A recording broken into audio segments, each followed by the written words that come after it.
लोग भी आ गया जी। बंद कर, आवाज आ रहा है। तो ये जो वीक जा रहा है, चल रहा है, इसको विश्व हरिनाम महोत्सव वीक कहते हैं। जब श्रील प्रभुपाद प्रचार करने के लिए अमेरिका में चले गए, वेस्टर्न कंट्रीज में, तो उनके उपलक्ष्य में ये हरिनाम सप्ताह ये हम सेलिब्रेट करते हैं। और ये विश्व हरिनाम सप्ताह सेलिब्रेट करने में ये हमारे आज विश्वरूप को यहाँ पे स्पेशल विशेष गेस्ट यहाँ पे आए हैं। तो बहुत बहुत धन्यवाद देना चाहेंगे गुरु जी को। यहाँ पे गुरु जी का काफ़ी बिजी शेड्यूल है कि आप देख रहे हैं यहाँ पे इवनिंग में गुरु जी यहाँ पे आए हैं। इवनिंग में सत्संग था, अभी सुबह का प्रोग्राम इधर है, शाम का प्रोग्राम दिल्ली में है ऑफलाइन में। तो काफ़ी ट्रैवलिंग और काफ़ी बिजी शेड्यूल है। तो गुरु जी का मैं जस्ट संक्षिप्त रूप में परिचय देना चाहूँगा। तो गुरु जी बाय प्रोफेशन एज डॉक्टर, गुरु जी का जो डॉक्टर नेम है डॉक्टर विवेकानंद शानवा विश्व गुरु जी। So गुरु जी ब्रह्मनिष्ठ by his Guru name Sadhana Swami Maharaj in Brahma Gaudiya Sampradaya. And Guruji's qualification, educationally Guruji is very highly qualified in many degrees. MBBS Guruji has completed from JJ Government College in 1985. Probably some of us are not born also. So Guruji is graduated from JJ College and then fellowship in palliative care and hospice administration from San Diego Hospice, San Diego, California, USA in 2007. And then in post-graduation diploma in psychological counseling in 2009. And currently Guruji is a trustee of Sri Chaitanya Health and Care Trust, which runs 12 hospitals. He is currently Deputy Director of Bhaktivedanta Group of Hospitals and Research Institute and Head of the Department of Spiritual Care and Palliative Care on Hospice. Guruji has, along with this, Guruji does many services, especially Bhaktivedanta Eye Camp, right? Guruji organizes that since 1992.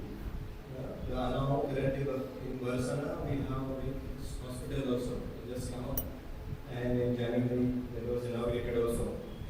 And then there especially on the free, around more than 3,000 free eye surgeries per year in Barsana Dham.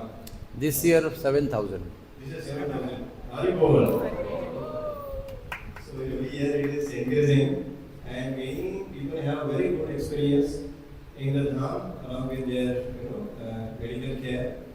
And under the leadership of Bhaktivedanta Eye Hospital at Chicholi, Barsana, Mathura district in UP, around 100-bed hospital with 2 operation theatres has been inaugurated in 15 Jan this year. Silver Jubilee Eye Camp was organized from 1st to 18th, organized from 1st to 18th to 25, and 1,350 free eye surgeries were done with all the technical care. Along with this, Prabhuji is especially fond of Bhagavatam and Bhagavad Gita and all the spiritual teaching coming in line, and especially is very known for spiritual care, in-life care, care in nursing, and pioneering developing curriculum of spiritual care and nursing for the nursing students as well. And very senior spiritual counselor of Radha Gopinath Bhakti Samaj from 1989, a spiritual counselor consultant for doctors and senior nurses of Bhaktivedanta Hospital, regularly speak on various places such as Atma Serial, Broadcaster on Star Plus, Colors, ATC, Astha TV channel in the past, and now regularly featuring on Hare Krishna TV channel as well, and conducting yatras to all the dhams, holy places in India, physically as well as on Zoom. So he has his own YouTube channel also, broadcasting many lectures, and try your good travel experience and cruise is very at heart, very nice to assure. Guruji, in case you want to connect to your channel, make it possible. Yes, yes. You can Vishwarup Das.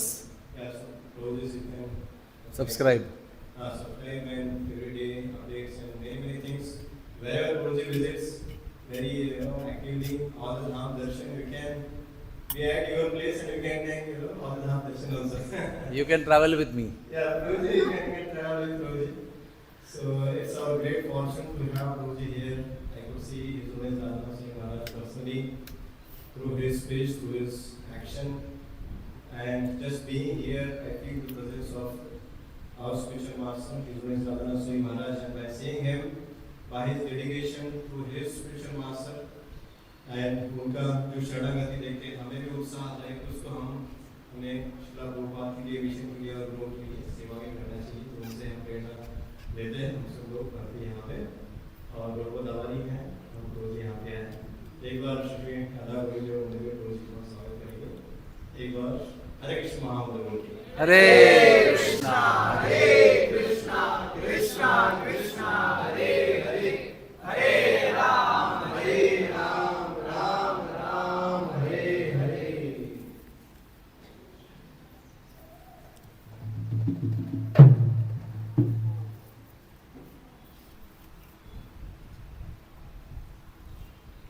हरे कृष्णा। सबसे पहले मैं doctor प्रतिभा को welcome करता हूँ, स्वागत करता हूँ। वो मेरी MBBS की क्लासमेट है। 1980 to 85 हम लोग साथ में JJ हॉस्पिटल में पढ़ते थे, तो हमारी बहुत सालों के बाद मुलाकात हुई है, 40 साल के बाद। वेलकम मैडम, हरे कृष्णा। सब लोग हरि बोल बोलिए। हरि बोल, हरि बोल।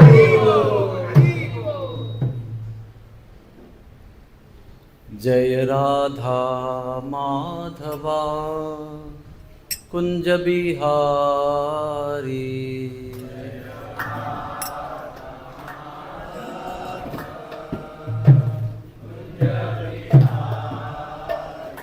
जय राधा माधवा कुंज बिहारी,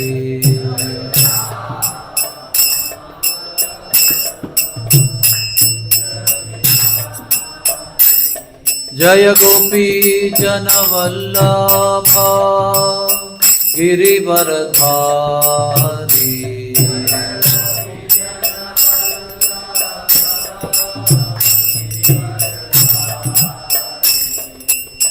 गोपी जन वल्लभा गिरिवरधारी,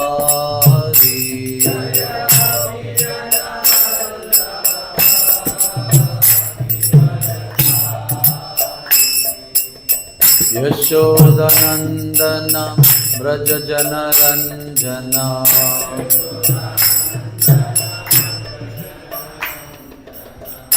यशोदनंदन व्रज जनरंजना,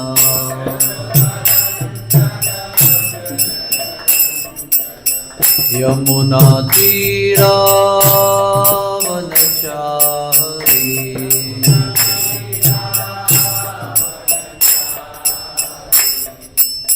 यमुना तीरा वनचारी,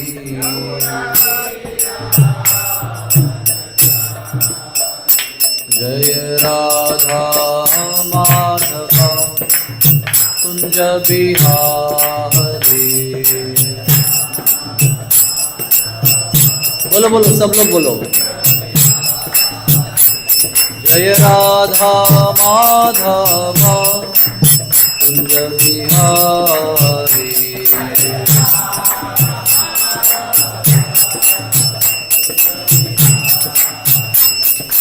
हरे कृष्णा कृष्णा कृष्णा हरे हरे, हरे राम राम राम हरे हरे। बोलो बोलो, सब लोग बोलो, एवरीबॉडी। हरे कृष्णा कृष्णा कृष्णा कृष्णा हरे हरे, हरे राम राम राम हरे हरे।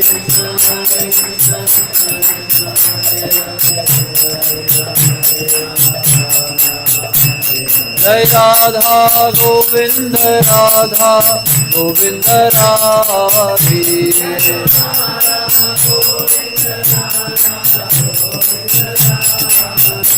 जय प्रभुपदा जय प्रभुपदा, प्रभुपदा जय प्रभुपदा।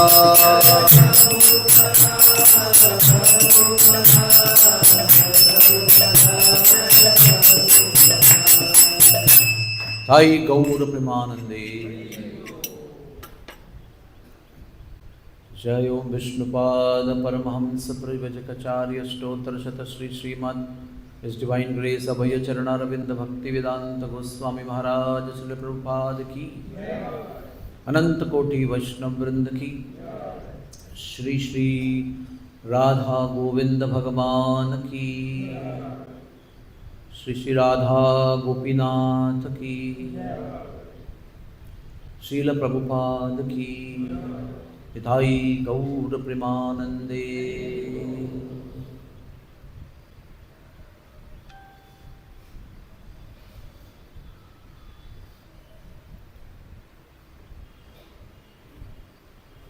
ओके, हरे कृष्णा। ओम नमो भगवते वासुदेवाय। ओम नमो भगवते वासुदेवाय। ओम नमो भगवते वासुदेवाय। ओम नमो भगवते वासुदेवाय। नारायणं नमस्कृत्य नरं चैव नरोत्तमं देवीं सरस्वतीं व्यासं ततो जयमुदीरये। नष्टप्रायेषु अभद्रेषु नित्यं भागवत सेवया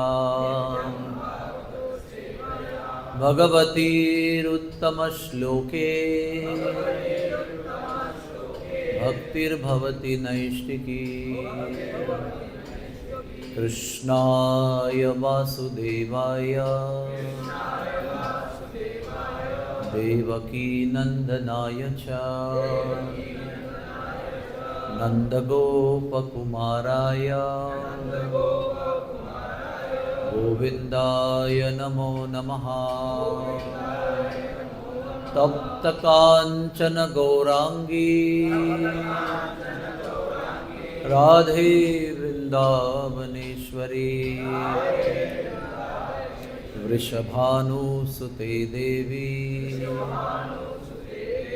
प्रणमामि हरिप्रिये। प्रणमामि हरिप्रिये। प्रणमामि हरिप्रिये। हरे कृष्णा। तो आज के इस रविवार के भागवतम प्रवचन में आप सबका स्वागत है। हरे कृष्णा। ओम अज्ञानतिमिरन्धस्य ज्ञानाञ्जनशलाकया चक्षुरुन्मीलितं येन तस्मै श्रीगुरुवे नमः। हरे कृष्णा। तो आज सर्वपितृ अमावस्या है। पितृपक्ष का आज आखिरी दिन है और जिन जिन लोगों ने अपने पूर्वजों की तिथि अगर मिस कर दी है तो आज सभी पितरों के लिए श्राद्ध कर सकते हैं। सर्वपितृ अमावस्या कहते हैं। हर एक मनुष्य का ये परम कर्तव्य है, जब तक इस देह में है तब तक ये तर्पण श्राद्ध का कार्य कर्तव्य करने में कभी भी चूकना नहीं चाहिए।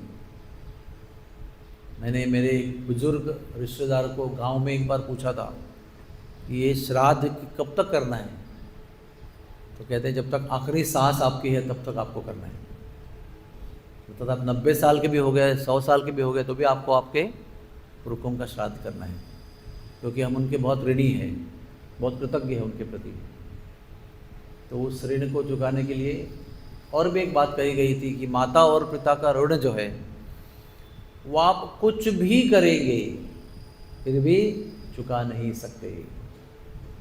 ये श्राद्ध तर्पण तो केवल एक प्रयास है हमारा, एक टोकन है हमारा, हमारी भावना का एक टोकन है वो। लेकिन उसको ऐसा नहीं समझना चाहिए कि ये करने से मैं मेरा कर्तव्य पूरा कर रहा हूँ, ऋण मेरा चुकता हो रहा है, ऐसा नहीं है। इसी कृतज्ञता के भावना से ये तर्पण श्राद्ध करते रहना चाहिए। तो अभी आज कौन सी कथा की जाए, तो उसका महिमा ये है कि जब हम महाभारत पढ़ते हैं तो महाभारत की महिमा में लिखा है कि महाभारत की किसी भी कथा को कहे बिना कोई भी तर्पण श्राद्ध पूर्ण नहीं होता है। ये बहुत लोगों को पता नहीं, इसलिए मैं सोचता हूँ बता दूँ सब लोगों को। महाभारत की कथा का महिमा ऐसा है कि कोई भी यज्ञ आप करेंगे किसी भी प्रकार का, चाहे वैष्णव होम हो, नरसिम्हा यज्ञ हो, या कोई संस्कार यज्ञ यानी सीमांतोन्नयन, उपनयन, नामकरण, अन्नप्राशन, मेधा संस्कार, जाति संस्कार, विवाह संस्कार, या कुछ भी आप संस्कार करेंगे और उसके लिए हवन करेंगे, यज्ञ करेंगे, तो उस यज्ञ में महाभारत की कोई भी छोटी सी कथा किए बिना वो यज्ञ संपूर्ण नहीं होता है, वो अधूरा माना जाता है। अगर समय की बहुत कमी है तो आप 2 लाइन में भी कथा कर सकते हैं। बताऊं? महाभारत के युद्ध के पहले अर्जुन को मोह हो गया और कृष्ण ने उसको गीता सुनाकर मोह नष्ट कर दिया। ये भी 2 लाइन की कथा है। इतना भी कहने से महाभारत की कथा हो जाती है। तो सबसे पहले आज हमारे आपके सबके जितने भी पितर हैं उन सब के लिए हम आज की ये महाभारत की कथा जो है वो अर्पण करते हैं, सबके लिए, आपके लिए, मेरे लिए और सबके लिए। सनातन धर्म का कोई ऐसा विषय नहीं है जो महाभारत में चर्चा न की गई हो।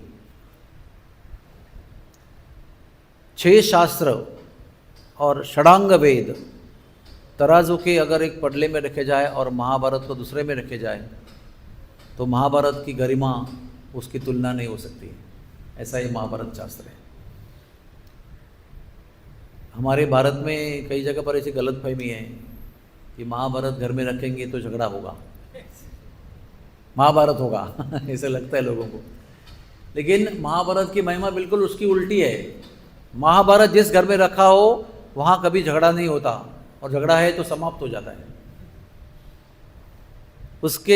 उसके घर में, जिसके घर में महाभारत है, उसके हथेली में हमेशा विजय होता है। वो उत्तम लोगों को प्राप्त होते हैं और अंत में मोक्ष को भी प्राप्त करते हैं। महत्वात् भारवच्चात् महाभारतम उच्यते निरुक्तम अश्चयो वेदम सर्व पापैहि प्रमुच्यते। महाभारत सर्वोपरि है। 18 पुराणों की सारी कथाएं महाभारत में हैं। कली में गौ, संत और ब्राह्मणों की बहुत उपेक्षा होती है। गौ, संत और ब्राह्मण, और गौ ब्राह्मण संत की महिमा को प्रतिष्ठापित, पुनर्प्रस्थापित करने के लिए महाभारत को लिखा गया है। देखिए महाभारत क्या है। महाभारत श्रेष्ठ धर्मशास्त्र है, श्रेष्ठ अर्थशास्त्र है, श्रेष्ठ समाजशास्त्र, ज्योतिष शास्त्र, पूर्व मीमांसा, उत्तर मीमांसा, व्याकरण, छंद शास्त्र, शिक्षा शास्त्र, कल्पशास्त्र और हर प्रकार के धर्म के वर्णन में ये श्रेष्ठ है। जैसे कि स्त्री धर्म, राजधर्म, वर्ण धर्म, आश्रम धर्म, ये सब भीष्म पर्व में कहा गया है। महाभारत कब सुनना चाहिए? चतुर्मास्य के कालावधि में महाभारत सुनना चाहिए। पृथ्वी पर जन्मेजय के द्वारा जो यज्ञ किया गया था, सर्प यज्ञ, पता है आपको?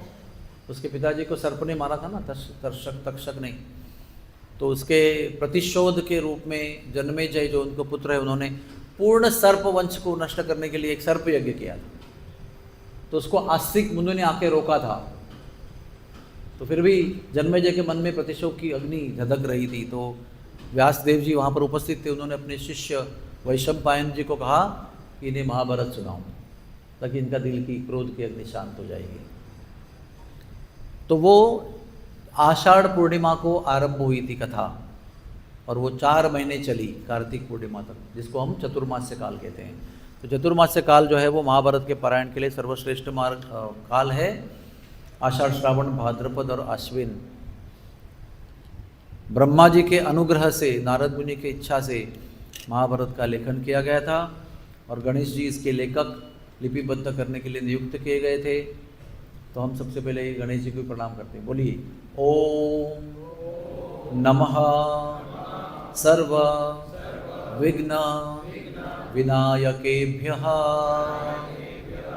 वक्रतुंड महाकाय सूर्यकोटि समप्रभा निर्विघ्नं कुरुते देव सर्वकार्येषु सर्वदा। हरे कृष्णा कृष्ण कृष्णा हरे हरे, हरे राम राम राम हरे हरे। तो अभी ये कथा जो मैं आपको कहने जा रहा हूँ बहुत अद्भुत कथा है, बहुत आपको आनंद आएगा उस कथा सुनकर। महाभारत में अनेक पर्व है, शायद 18 पर्व हैं, उसमें एक भीष्म पर्व है। और कहा गया है कि आपको महाभारत के 1 लाख श्लोक अगर पढ़ने को टाइम नहीं है तो आप भीष्म पर्व पढ़ सकते हैं। भीष्म पर्व में पढ़ने से महाभारत पढ़ने का लाभ प्राप्त होता है और महाभारत का पूरा सार भीष्म पर्व में दिया गया है। भीष्म पर्व क्या है? भीष्मदेव ने शरपंजर पर रहते हुए किया हुआ जो धर्मराज युधिष्ठिर को किया हुआ उपदेश है उसको भीष्म पर्व कहते हैं। बहुत अद्भुत। शरपंजर यानी 3.5 करोड़ बाण जिसके शरीर में घुसे हुए हैं, उसके 2 बाण के बीच में एक उंगली घुसने की भी जगह नहीं है। ऐसी 4 महीने हो चुके हैं, ऐसी 4 महीने नहीं, शायद 2-2.5 महीने हो चुके हैं, ऐसी अवस्था में किए हुए उपदेश है वो भीष्म पर्व। उसके आगे एक अश्वमेध पर्व है और अश्वमेध पर्व में बहुत सुंदर कहानियाँ हैं, लेकिन विशेष रूप से बताया गया है कि कलयुग में अश्वमेध, राजसूय, वाजपेय ऐसे प्रकार के यज्ञ नहीं किए जा सकते। इन यज्ञों को करने के लिए कलयुग में अनुमति नहीं है। Nobody is qualified to perform Rajasuya, Ashvamedha, वाजपेय, गोमेध यज्ञ। तो उस अश्वमेध पर्व में ये कहानी आती है। चोर चोरी करते हैं, एक समय की बात है सत्ययुग की, और एक मुनि थे, उनका नाम है मांडव्य मुनि। क्या नाम बताया? मांडव्य मुनि। तो वो चोर जाके भागते भागते, पुलिस उनका पीछा करते करते करते वो मांडव्य मुनि के आश्रम में जाके छुप जाते हैं। पुलिस भी उनके पीछे पीछे उनका पीछा करती है और उनको पकड़ लेती है। और मांडव्य मुनि तभी अभी तीव्र ध्यान में थे, तो उनको लगा अरे अच्छा नाटक कर रहा है, चोर का सरदार तो यही है लेकिन ध्यान का नाटक कर रहा है, तो उसको भी अरेस्ट करते हैं और राजा के दरबार में लेके जाते हैं। राजा न्याय वाय करने के बदले में बिना देखे ही सुनता है कि इन्होंने चोरी की है, क्या दंड दिया जाए। तो कहते हैं सूली पे चढ़ाया जाए। आपको पता है सूली क्या होता है?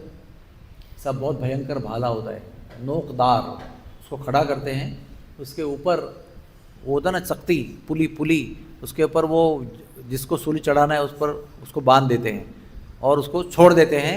तो गुदा स्थान में वो सूली घुस जाती है और सर से बाहर निकलती है। कुछ कल्पना कर सकते हो? गुदा स्थान में घुसेगी और ऐसा अपने वजन से चीर फाड़ होते हुए सर से बाहर निकलेगी।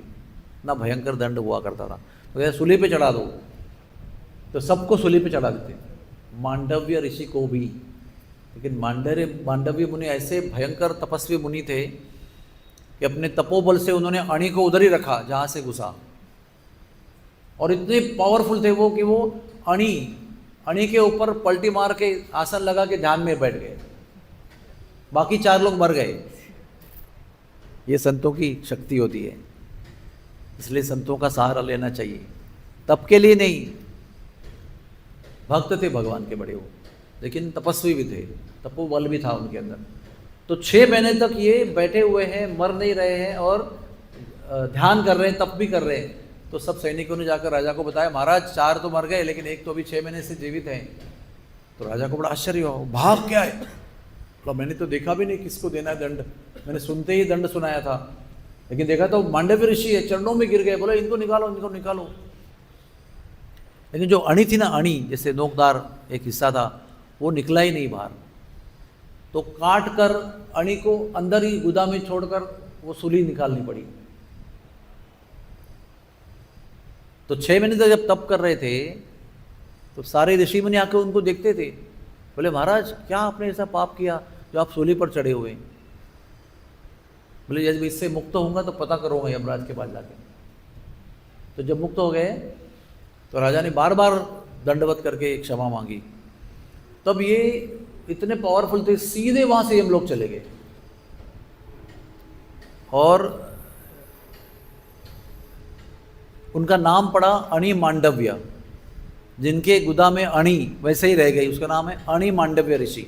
अब ये अणि मांडव्य ऋषि तपोधन महर्षि यमलोक पहुंचे सदेह वैसे ही, और बोले यमराज को शीघ्र में चक्षु में तत्वम पश्चिमे तपसो बलम। शीघ्र बताओ यमराज, किस का पाप की सजा दी आपने मुझे कोई स्मरण नहीं हो रहा है। तो उनका आवेश देखकर यमराज जी घबरा गए। वो क्या कहे उन्होंने, ध्यान से सुनो। पतिंगी नाम पुच्छेसु त्वये शिका प्रवेशितः। शिका मतलब सुई, हाँ, पुच्छेसु यानी पीछे से। पतंगी का नाम, एक पतंग था ना, वो क्या कहते हैं, काइट। वो एक फुलपाखरू होता है, एक पतंग होता है। फुलपाखरू ऐसे होता है, पतंग ऐसे होता है, क्या कहते हैं उसको इंग्लिश में, हाँ, मौत। तो उस एक पतंग के पुच्छ भाग में आपने बाल्यपन में खेल खेल में एक सुई घुसाई थी, शिका प्रवेशितः।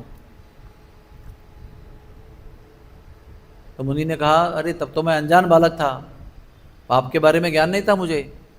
तुम इतने बड़े पद पर बैठे हो, बड़े बड़े कानून बनाते हो, तुम्हें पता नहीं है धरती पे रहते हुए पाप से वंचित रहना कितना कठिन है।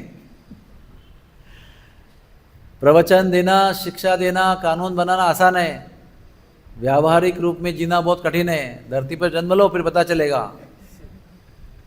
यमराज समझ गए शाप आने वाला है, इस प्रकार से बोला जा रहा है। अणि मांडव्य ने बताया कि देखो अणि मांडव्य कितने पावरफुल थे, ध्यान से सुनो। उन्होंने ऐलान ही कर दिया, 14 वर्ष की आयु तक किसी बालक को कोई पाप नहीं लगना चाहिए, आज से नहीं लगेगा। मैं संविधान, भगवान का विधि विधान बदल रहा हूं, आई विल चेंज। ये सारे पाप जो बच्चे करते हैं वो माता पिता को लगेगा। सारे माता पिता सावधान रहो, उसको उनका फल भोगना पड़ेगा। क्योंकि संस्कार क्यों नहीं दिए? बालक धर्मशास्त्र नहीं जानता, बुद्धि उसकी अपरिपक्व होती, उसका विवेक जागृत नहीं रहता। इसलिए अणि मांडव्य ऋषि ने संविधान में दुरुस्ती की और एंड में बोला आपको पृथ्वी पर जन्म लेना पड़ेगा।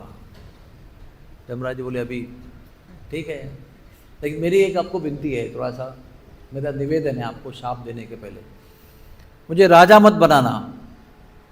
क्योंकि जटिल राजधर्म को पालन करते हुए गलती से बचना बहुत कठिन है। जैसे अपने अंडरस्टैंडिंग में कैसे टेम्पल प्रेसिडेंट बनना बहुत मुश्किल है, क्योंकि उसको चलाते हुए कोई गलती हो सकती है, तो यू कांट हेल्प इट। दूसरा बताया कि दासी पुत्र मत बनाओ, मतलब दास मत बनाओ, क्योंकि स्वामी की आज्ञा पालन करते हुए धर्म विरुद्ध कार्य भी करना पड़ता है, तो पाप लगता है फिर, लेकिन कंट्रोल में होता नहीं कुछ। और तीसरा बताया चांडाल मत बनाओ, चांडाल कुल में जन्म मत दो। तो वो जो ऋषि थे अणि मांडव्य, वो इतने क्रोध में थे, तो तुमको ये नहीं चाहिए, मैं तुमको यही शाप दूंगा। आप इतना स्पेसिफिकली बोल रहे हो नहीं चाहिए, तो मुझे आपको कष्ट देना है, इसलिए आपको ये तीनों शाप देता हूं मैं। नाराज से बड़े। तो फिर यमराज को राजा के रूप में युधिष्ठिर बनना पड़ा। यमराज जी युधिष्ठिर महाराज बन गए। दासी पुत्र के रूप में विदुर जी बन गए। और स्वपच यानी चांडाल, चांडाल मानी कुत्ता खाने वाले परिवार, तो कुत्ते का मांस खाते हैं।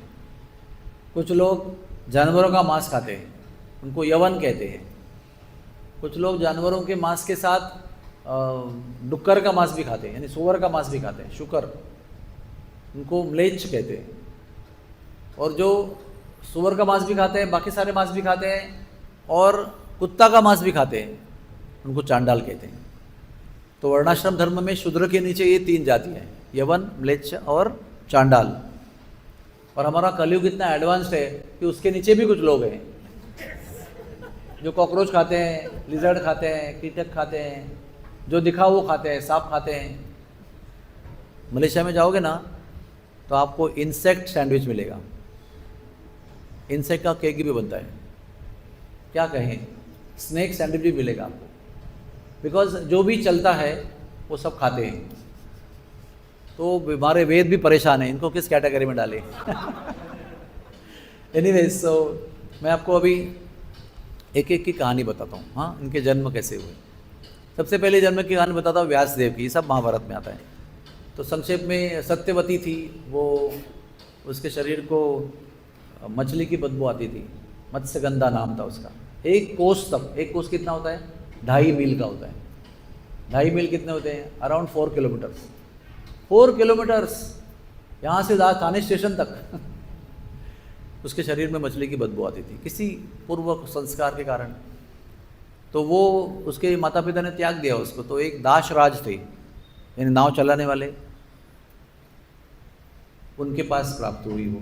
लेकिन वो बड़े धर्म के पालन करता थे। उन्होंने कहा कि बेटी तुम चिंता मत करो, तुम वैष्णवों की, संतों की सेवा करो, कि नाव से उनको जमुना जी से यहाँ से वहाँ पार करा दो। और ये पार कराते कराते एक दिन तुम पर कल्याण हो जाएगा, संत की कृपा होगी, तुम ये मत्स्यगंधा के शाप से मुक्त हो जाओगे। तो एक दिन पाराशर मुनि, जो अभी आगे आने वाले व्यासदेव जी के पिताजी हैं, जो पाराशर संहिता के लेखक है ना, वो ऐश्वर्यस्य यशस्य वीर्यस्य जो श्लोक है ना, भगवान की व्याख्या जो है 6 ऐश्वर्यों की, वो उन्होंने पाराशर संहिता में लिखी हुई है। तो पाराशर मुनि एक दिन जमुना जी किनारे आए, इनके बोट में बैठे और गए बीच में। बोट में जब बीच में गए जमुना जी की, तो उनको संकेत हुआ, दिव्य संकेत, कि कुछ दिव्य विभूति जन्म लेने वाली है और वो मुझसे जन्म लेने वाली है, और मुझे संकेत हुआ है, और लेकिन उसके लिए मुझे एक स्त्री की आवश्यकता है जिसके माध्यम से ये दिव्य विभूति का आविर्भाव होगा। तो सामने सत्यवती थी, उन्होंने कहा देवी मुझे दिव्य संकेत हो रहा है कि एक दिव्य विभूति का जन्म होने वाला है, तो आपको मेरी सहायता करनी पड़ेगी। बोले नहीं नहीं नहीं, मैं तो कन्या हूँ, मैं कैसे आपको सहायता करूँगी। वो कहते डोंट वरी, आपका कन्यत्व अबाधित रहेगा, आप कन्या ही रहेगी। दूसरा प्रॉब्लम, अरे दोनों किनारे में लोग तो देख रहे हैं, हम लोग कैसे कर सकते हैं। तो कह कि मैं एक बादल बनाऊंगा हम दोनों के बोट के आसपास, एक पूरा क्लाउड बना दूंगा, हम अदृश्य हो जाएंगे लोगों की दृष्टि से। तीसरा कहा कि उन्होंने नदी या समुद्र या किसी भी जल में कभी संबंध नहीं होना चाहिए स्त्री पुरुष का। आप लोग भी ध्यान रखिए, आजकल में बहुत बड़े विचित्र प्रकार के फैट निकलते रहते हैं, इसलिए नए नए तरीके लोग अपनाते रहते हैं। लेकिन शास्त्र में लिखा है जल के अंदर कभी भी स्त्री पुरुष का संबंध नहीं होना चाहिए। तो उन्होंने कहा कोई बात नहीं, मैं एक टापू बना दूंगा, एक बेट आइलैंड बना दूंगा, जिस पर हम लोग ये कार्य करेंगे। और चौथा कहा कि महाराज जी मेरे शरीर से बहुत बदबू आती है।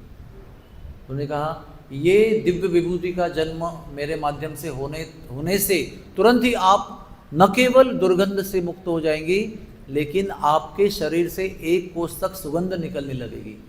2 वरदान मिले ना, दुर्गंध का नाश, सुगंध की प्राप्ति। और हमको लगता होगा अरे इतने बड़े ऋषि है, इतना प्रपोजल दे रहे हैं उसको, है ना।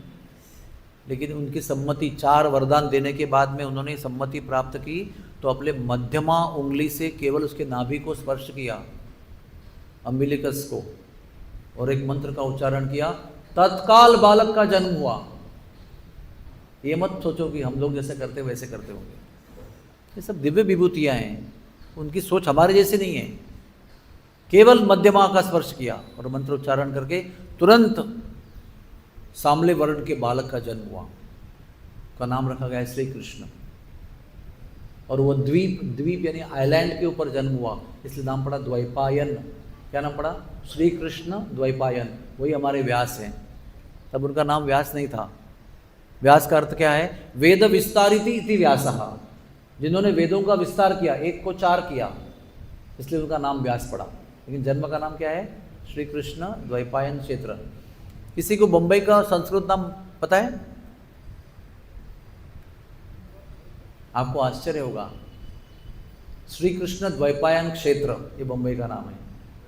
क्योंकि हमारे बम्बई जो है वो द्वीप है, एक द्वीपों का समूह है, स्मॉल आइलैंड, उस पर व्यासदेव ने तप किया है, इसलिए उसका नाम क्या है? श्री कृष्ण द्वैपायन क्षेत्र। जन्म होते ही इनको सिद्धा अवतार कहा गया, क्योंकि ये जन्म होते ही 16 साल के हो गए।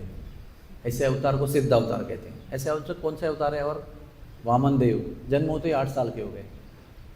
इनको बाल्यकाल नहीं होता है। 16 साल के सांवले से सुंदर व्यक्ति निर्माण हुए और माता को चरण स्पर्श किया, माता मैं भी हिमालय में तप करने जा रहा हूँ।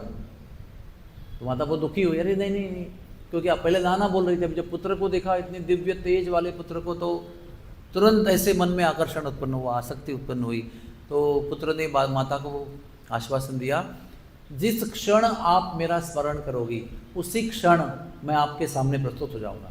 ऐसे नहीं कि आप स्मरण करोगे तो मैं वहाँ से निकलूंगा, फिर कुछ समय बाद पहुँचूंगा, उसी क्षण आपके सामने प्रकट हो जाऊंगा। तो फिर एक समस्या आई, जो चित्रांगद और विचित्रवीर्य, दो पुत्र थे वो पूर्व वंश के। उनको संतान होने के पहले भीष्मदेव ने उनका विवाह कराया। अम्बा, अंबालिका और अंबिका को हरण करके लाया। अम्बा का प्रेम शाल्व के ऊपर था, तो सत्यवती ने उसको शाल्व के पास भेजा। तो शाल्व ने उसको बोला, एक व्यक्ति ने हाथ पकड़ के आपको छीन लिया है, मैं आपसे शादी नहीं कर सकता। तो यहाँ पर भी ठुकराया गया, वहाँ पर भी फिर भीष्मदेव के पास आई, तुमने मेरा हाथ पकड़ के छीना है, तुम विवाह करो मुझसे। तो भीष्मदेव ने कहा, मैं तो ब्रह्मचारी व्रत लेके बैठा हूँ। अच्छा, मैं तब करूँगी। तो तब करने चली गई। 2 बचे, अंबिका, अंबालिका। उनका विवाह चित्रांगद और विचित्रवीर्य से हुआ। लेकिन कुछ संतान होने के पहले ही युद्ध में चित्रांगद मारा गया या विचित्रवीर्य मारा गया, और एक को टीबी हो गया, राज यक्ष्मा रोग हो गया। तो एक रोग से एक युद्ध में दोनों मर गए। अभी कुरुवंश में संतान नहीं है, ना भीष्मदेव शादी कर रहे हैं, तो क्या करें। भीष्मदेव ने और सत्यवती माँ ने चर्चा किया, व्यासदेव को बुलाया जाए, वो भी मेरे पुत्र हैं। व्यासदेव जी आए, स्मरण करते तत्काल प्रकट हो गए, माता क्या आदेश है। कहते हैं कि 2 कन्याएं, 2 हमारी बहुएं हैं वधू, उन पे पुत्र की निर्मित करो। उन्होंने कहा, मैया मेरा तप से शरीर बहुत कठोर हो गया है, मुझे देखकर किसी को भी ऐसा लगेगा नहीं मुझसे संबंध करें। लेकिन वो कहते हैं कि अभी समय नहीं है मेरे पास, ताकि आप अपना शरीर को संवारो और कुछ करो, जो भी कुछ कायाकल्प करना है। तो कहते ठीक, विधि का विधान है, तो कोई बात नहीं। तो अंबिका को बताया गया कि व्यासदेव जी आ रहे हैं, तैयार रहो, अच्छी सेवा करो उनकी। तो अंबिका जो है वो व्यासदेव को देखते ही उनका भयंकर तपस्वी, एक होता है ना कठोर स्वरूप होता है, तप करने के बाद एक कठोर नेत्र और शरीर बन जाता है, बहुत दाढ़ी वाड़ी सब। वो देख के उन्हें आंखें बंद कर ली, देख ही नहीं पाए उनको, उनके तेज को सहन नहीं कर पाई। तो व्यासदेव जी ने भी कुछ ऐसा, पाराशर मुनि के पुत्र हैं वो, उन्होंने भी मंत्रोच्चारण नहीं किया, पुत्र की उनको गर्भवती बनाया। माता ने कहा, बताओ पुत्र के बारे में। बोले, उस वधू ने देखते ही आंखें बंद कर ली, इसलिए वो अंधा होगा। सत्यवती ने कहा कि अंधा होगा तो यार राजा नहीं बन सकता, क्योंकि राजा के शरीर में व्यंग नहीं हो सकते हैं, he can not be defective. तो और एक बार जाओ आप। तो फिर वो अंबालिका के पास भेजा उसको। तो अंबालिका को थोड़ा ओरिएंटेशन दिया था कि भाई थोड़ा संभाल के रहो, थोड़ा तेज स्वरूप है उनका। तो वो कोशिश किया उसने, आँख बंद मत करो, दोबारा अंधा बच्चा होगा। तो उसने बहुत कोशिश करके आँख खुली रखी, लेकिन वो ना, कहते मराठी में ना, पांढरी फटक पडली, म्हणजे वो एकदम ऐसा डर के मारे गर्भगलित हो गई, वो सफ़ेद हो गई पूरी। All blood supply went to the legs. होता है ना, सब डरते ना तो चेहरा एकदम ब्लडलेस हो जाता है। तो वो स्वरूप देखकर उनका मंत्रोच्चारण हुआ। फिर व्यासदेव बाहर आए, माता को मिले। माता ने कहा क्या हुआ? उन्होंने कहा ये बालक बहुत कमज़ोर होगा, पांडु यानी एनीमिक होगा। बोले अभी दोनों पुत्र डिफेक्टिव हो गए, पुत्र एक बार और ट्राई करो। तब तक दोनों रानियां एक दूसरे से मिली, अंबिका अंबालिका। बोले भाई हम लोग तो नहीं जाएंगे, अपने दासी को तैयार करते हैं। दासी को सज धजा कर तैयार किया और कक्ष में भेजा अपने। व्यासदेव जी आए, उन्होंने अच्छी सेवा की, बड़े प्रेम से, बड़ी प्रेम से और बड़े क्या कहते हैं, संतुलित मन से सेवा की। मंत्रोच्चारण हुआ, व्यासदेव जी बाहर आए। माता ने पूछा क्या हुआ? तो ये पुत्र जो है बड़ा ज्ञानी होगा, पूरे विश्व को मार्गदर्शन करने के लिए योग्य होगा, सर्वगुण संपन्न होगा, सुशील स्वभाव का होगा, नम्र होगा, ऐसा प्रचंड गुणगान किया। भगवत प्रेमी होगा, भगवत भक्त होगा, भगवान नाम में रुचि होगी, संतों के संग में रुचि होगी, सदैव संत संगति में रहेगा, कभी कुमार्ग में नहीं जाएगा। पर किंतु बट ये दासी का पुत्र होगा, इसे राजा के पुत्र होने के, राजा होने के योग्य नहीं होगा। पर ऐसे कैसे हुआ? आपके वधुओं ने उनको दासी को भेजा, अभी क्या करेंगे? कुछ नहीं कर सकते। तो दासी पुत्र जो है वो विदुर जी है। प्रथम पुत्र जो है धृतराष्ट्र है, दूसरे पुत्र पांडु हैं। ये भौतिक दुनिया है, दिस इज मटीरियल वर्ल्ड। यहाँ पर कुछ परफेक्ट नहीं होता, सोचते कुछ होते हैं, सोचा था क्या क्या हो गया, यही होता है। कभी भी अपनी इच्छा के अनुसार यहाँ पर कुछ होता नहीं है। Material world is not designed to make you happy. इसका स्ट्रक्चर जो है ना, निटिंग ही ऐसा है कि इसमें आपको केवल खुशी ढूंढना है, मिलने का कोई गारंटी नहीं है। आपको ढूंढने का अधिकार है, आप ढूंढते रहो, जिंदगी भर ढूंढते रहो, लेकिन आपको मिलेगा नहीं कभी भी। ओके अभी मैंने आपको राजा का जन्म बताया, युधिष्ठिर, उसका जन्म कैसे हुआ बताता हूँ आपको। अभी ये जो पांडु है, अभी धृतराष्ट्र अंधा है, इसलिए उसको राजा नहीं बनाया गया, वो ज्येष्ठ पुत्र है, और पांडु सेकंड पुत्र है, तो अभी उसको राजा बनाया गया। तो धृतराष्ट्र को वहीं मिर्ची लगी थी, मेरा अधिकार था, छोटा भाई बन गया। बहुत दुखी था वो, बहुत ईर्ष्यालु था। फिर उसकी पत्नी प्रेग्नेंट हो गई, गांधारी। यहाँ पर पांडु जो थे राजा बने हुए थे, उनके हाथ से भी छोटी छोटी बताता हूँ, कहानी बहुत लंबी कहानी है। तो पांडु के हाथ से कुछ अपराध हुआ, शाप मिला कि तुम, उसने क्या किया, शिकार खेलते समय एक हिरन हिरनी एकत्र थे, हाँ, पुत्र प्राप्ति, संतान प्राप्ति के लिए संबंध में थे, तो संबंध में उसने बाण मारा और संबंध वाले हिरन हरिणी का वध कर दिया। तो उनको शाप प्राप्त हुआ, मरते हुए ऋषि ने शाप दिया, क्योंकि ऋषि हिरन हरिणी के रूप में पुत्र प्राप्ति के लिए संबंध कर रहे थे। तो ऋषि जब मनुष्य रूप में आए, शाप दिया, तुम भी कभी तुम्हारी पत्नी के पास जाओगे पुत्र प्राप्ति के ईर्ष्या से, इच्छा से, तो मर जाओगे। तो हो गया ना फिनिश अभी गृहस्थ जीवन। तो वो राज्य धर्म छोड़ दिया, राज सिंहासन छोड़ दिया और जंगल में तप करने लगे। दोनों पत्नियां जंगल में गई उनकी सेवा करने के लिए, लेकिन संबंध का कोई कारण नहीं, संबंध करते ही मृत्यु हो जाएगी। धृतराष्ट्र को चांस मिला, बोले मैं अंधा तो हूँ लेकिन क्षत्रिय हूँ, विदुर तो दासी पुत्र है, तो बन ही नहीं सकते। तो as a number 2 king Dhritarashtra राजा बना। कितना मटेरियल लाइफ में लाइफ कॉम्प्लिकेट होता है, ये इसका प्रमाण है। अभी वो जंगल में रोज भजन कर रहे हैं, तप कर रहे हैं, अपना पति पत्नी, पत्नियां सेवा कर रही, माद्री और कुंती। एक दिन ऐसे कहा गया कि माद्री बहुत सौंदर्यवती थी, अति सौंदर्यवती, कुंती से भी कहीं ज़्यादा। एक दिन माद्री नदी से स्नान करके गीले कपड़े से आई, उस समय ध्यान में बैठे हुए पांडु ने आंखें खोली तो ऐसे मोहित हो गए उसको रूप को देखते हुए। This is all situational, environment क्या कहते हैं इसको, सर्कमस्टेंशियल सिचुएशन। क्षण में मोह पड़ गए, उसको आलिंगन देते ही उसकी मृत्यु हो गई। माद्री इतनी दुखी हो गई कि वो मैं सती जाऊंगी, मैं जी नहीं सकती। तो कुंती ने संतों से वहाँ पर सलाह की क्या करें अभी। तो कहते हैं आपके इनके 2 पुत्र हैं, आपके 3 पुत्र हैं, तो 5 पुत्र कहाँ जाएंगे, आप दोनों सती जाएंगे। तो उसको सती जाने दो, आप 5 पुत्रों की रक्षा करो। तो सेवा के लिए कुंती को भी जाना था सती, लेकिन वो रह गई। तो एनीवेज, तो इसके पहले जो पहले पुत्र हुआ, तो पांडु ने क्या कहा कि देखो मुझसे तो पुत्र प्राप्त होने की संभावना नहीं है क्योंकि मैं मर जाऊंगा। आपको दुर्वासा मुनि से 5 वर प्राप्त है ना, तो आप दुर्वासा मुनि के 5 वर जो है, 5 देवताओं को आप बुला सकते हैं मंत्र के प्रभाव से, और वो मंत्र के प्रभाव से देवता आएंगे और आपको पुत्र देंगे, ऐसा वरदान मिला है। तो आप एक एक देवताओं को बुलाइए। तो यमराज को बुलाइए आप।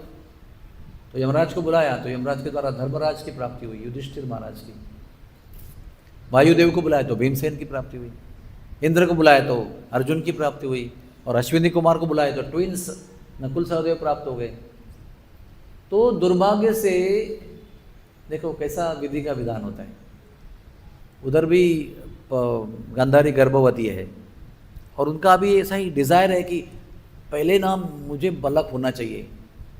तो क्या होगा कि वो सीनियर होगा कुंती के बालक से, तो अगला राजा वही बनेगा।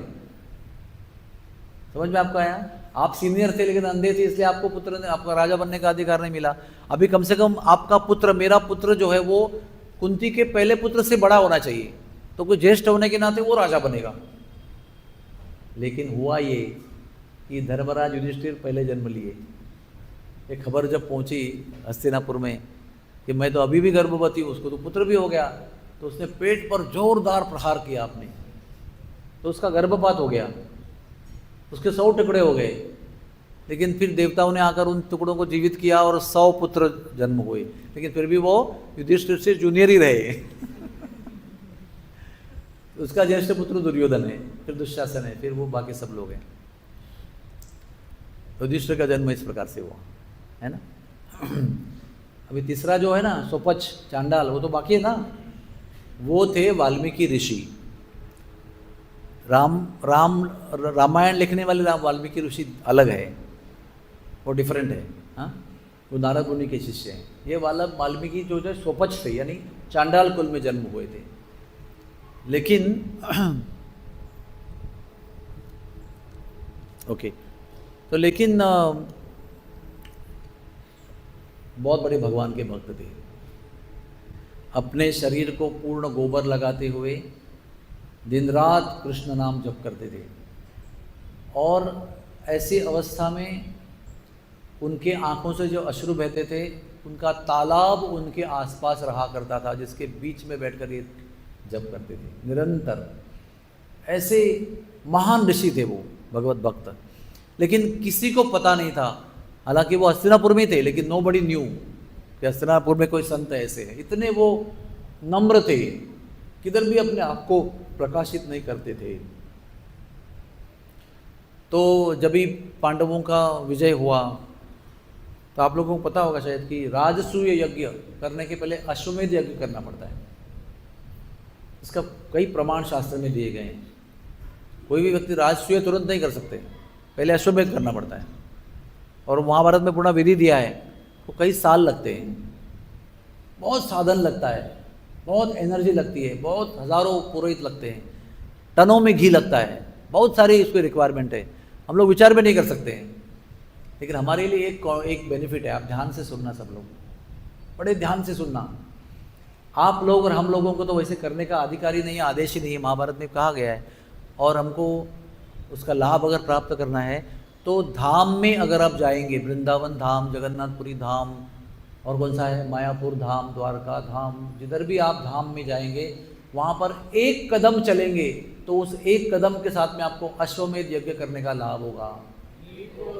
और हजारों कदम चलेंगे तो आपको 1000 यज्ञ अश्वमेध यज्ञ करने का लाभ होगा।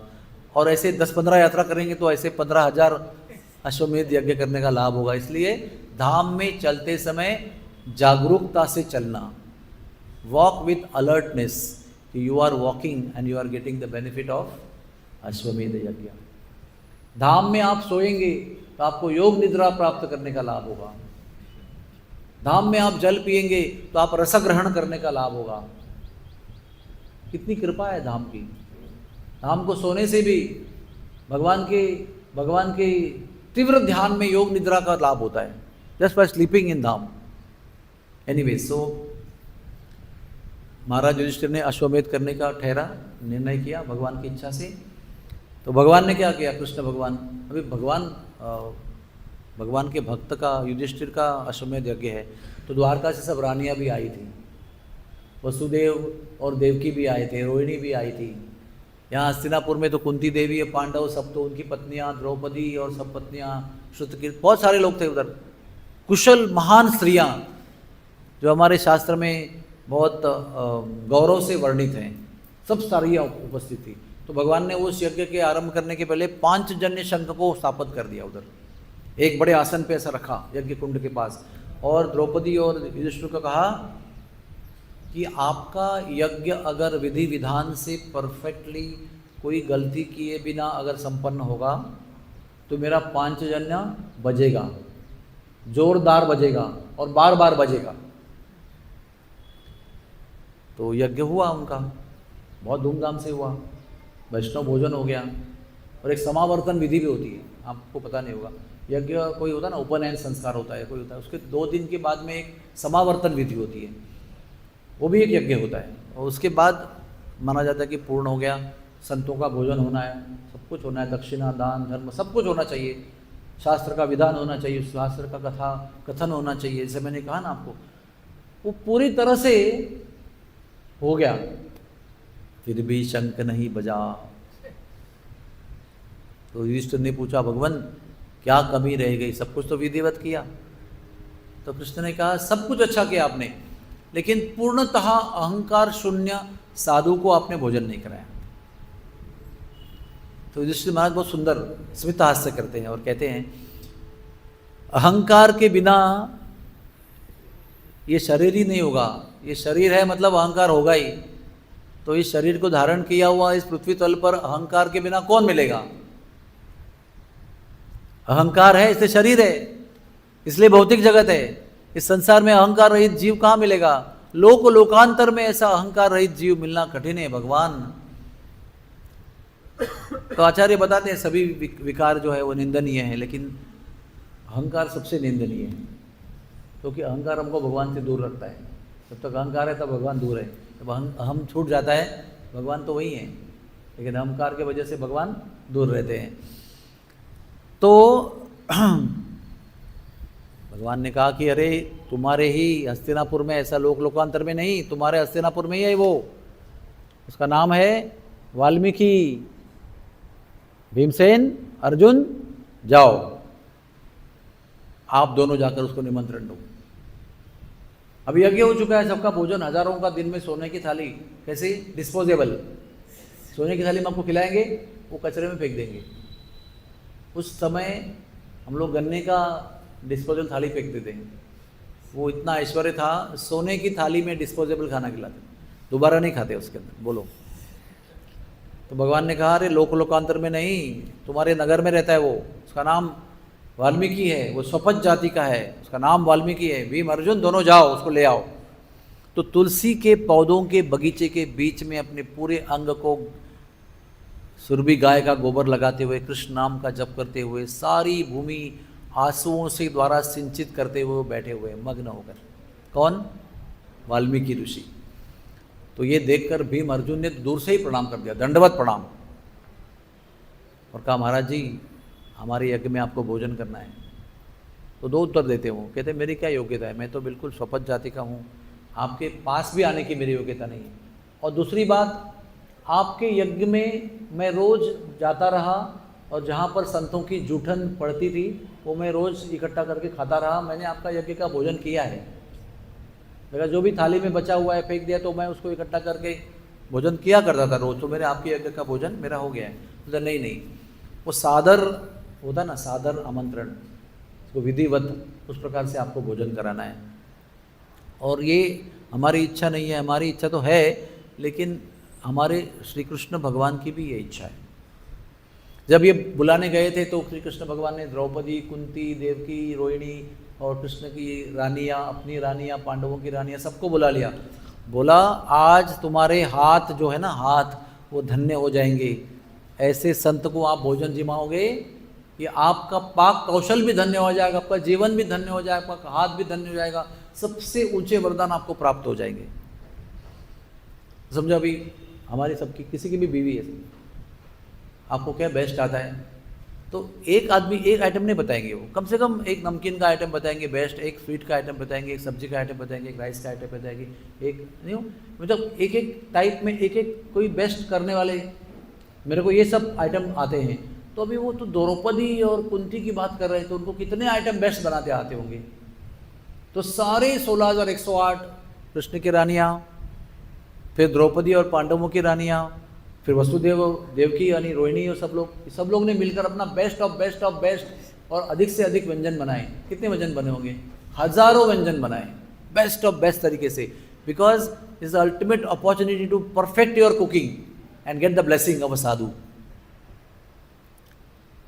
ने पूरे कौशल्य के साथ बनाया, और वाल्मीकि मुनि को बुलाया, आसन पे बिठाया, सामने भी आसन रखा, चौकी रखी, और सब ऐसे पूरा जैसे आप बैठे हो ना, मानो आप सारे व्यंजन हो, तो कैसे रहेगा?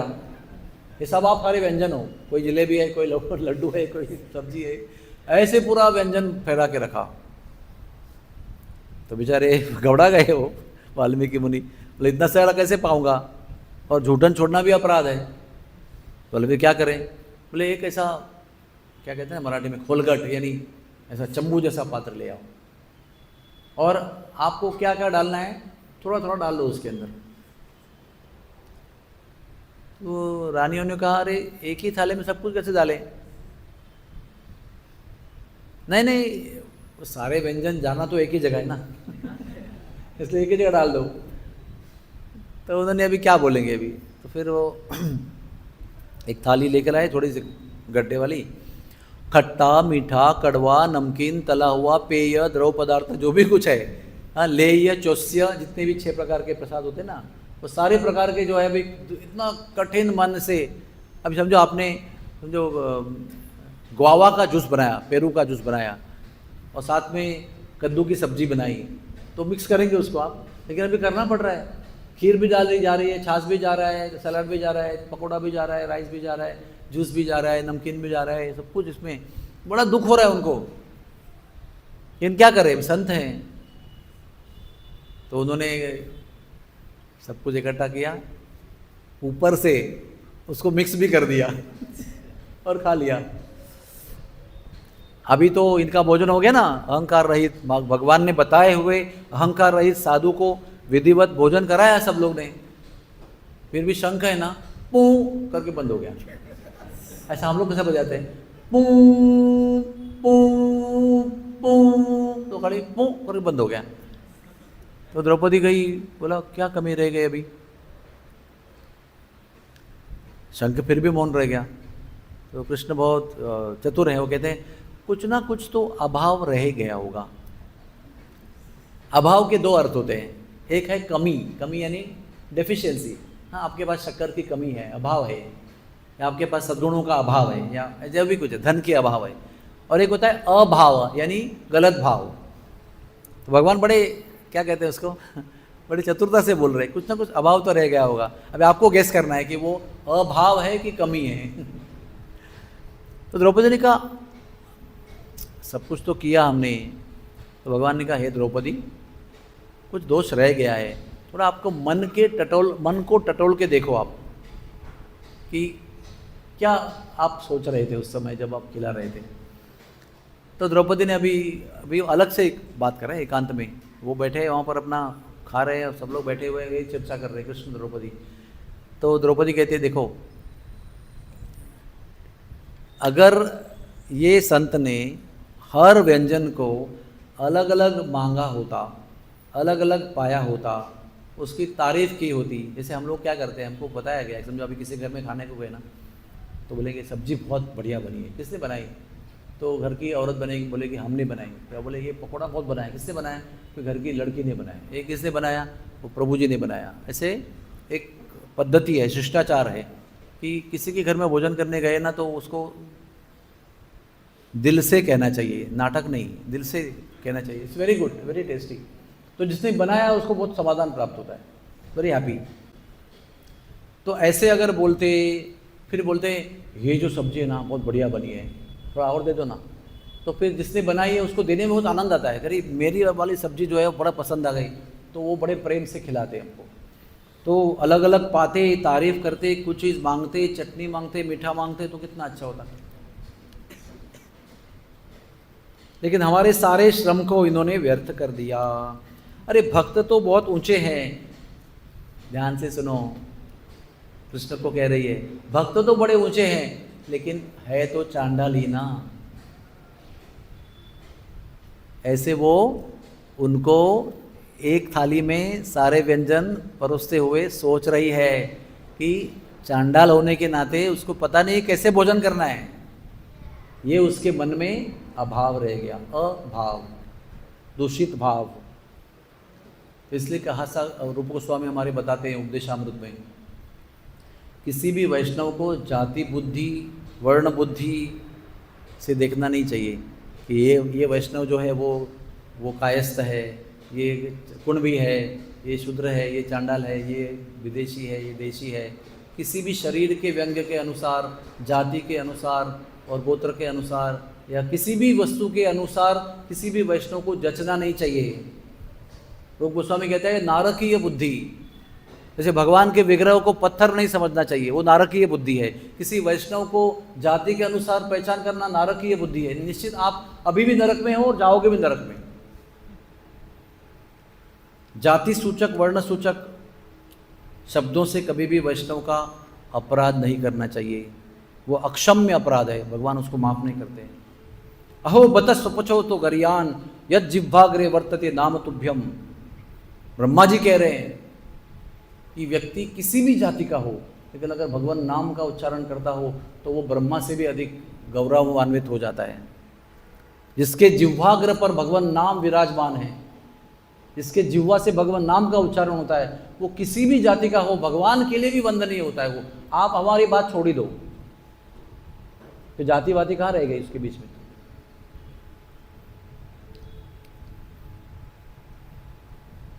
अब इसका उदाहरण भी देते हैं कि वो था ना निषाद राज गुहक। वशिष्ठ मुनि तो स्वयं प्रति ब्रह्म ऋषि थे, वो प्रति ब्रह्मा थे वो। लेकिन प्रभु रामचंद्र ने जब निषाद राज को आलिंगन दिया तो वशिष्ठ ब्राह्मण ने भी जाकर निषाद को आलिंगन दिया।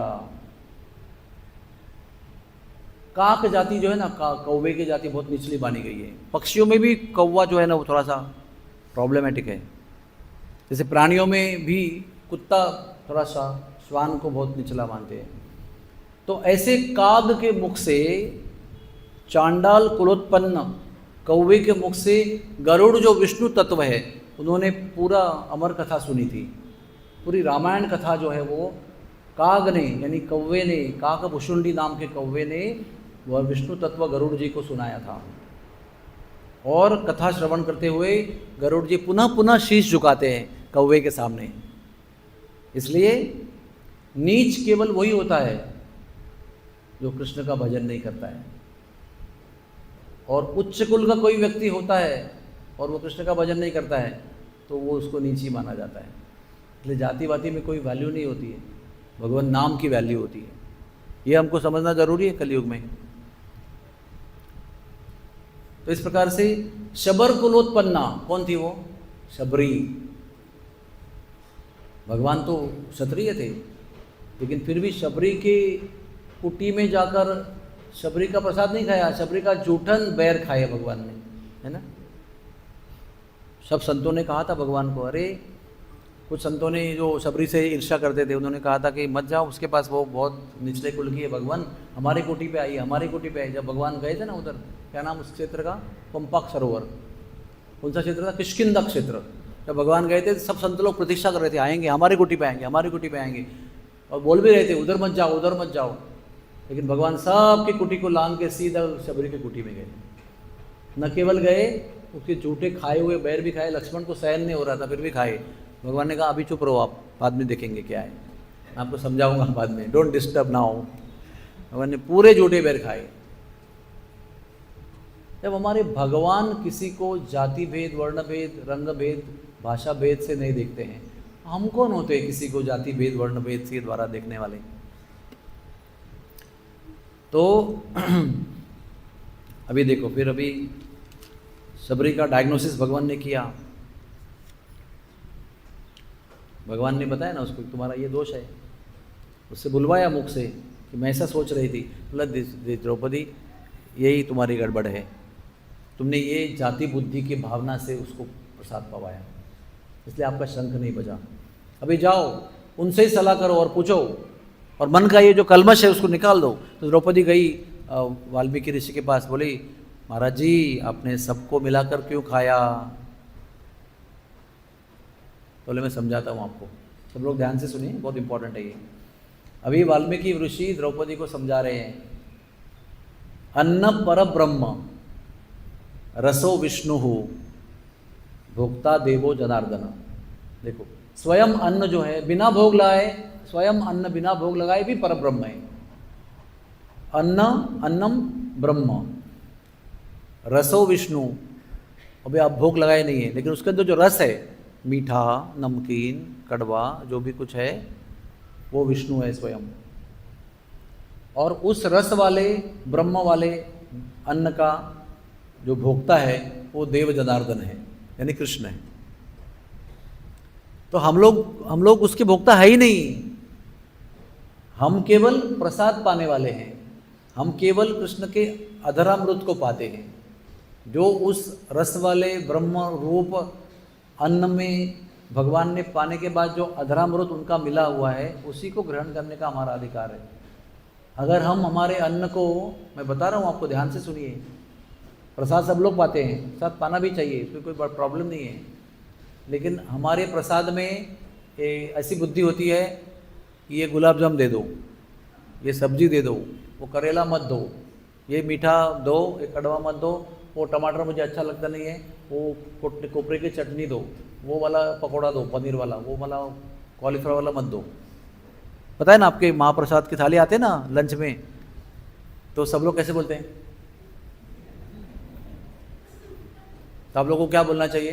प्रभु जी आपको जो देना है दे दो, जो आपकी इच्छा है दे दो, और जो भी देंगे उसको प्रेम से पाना है। क्या?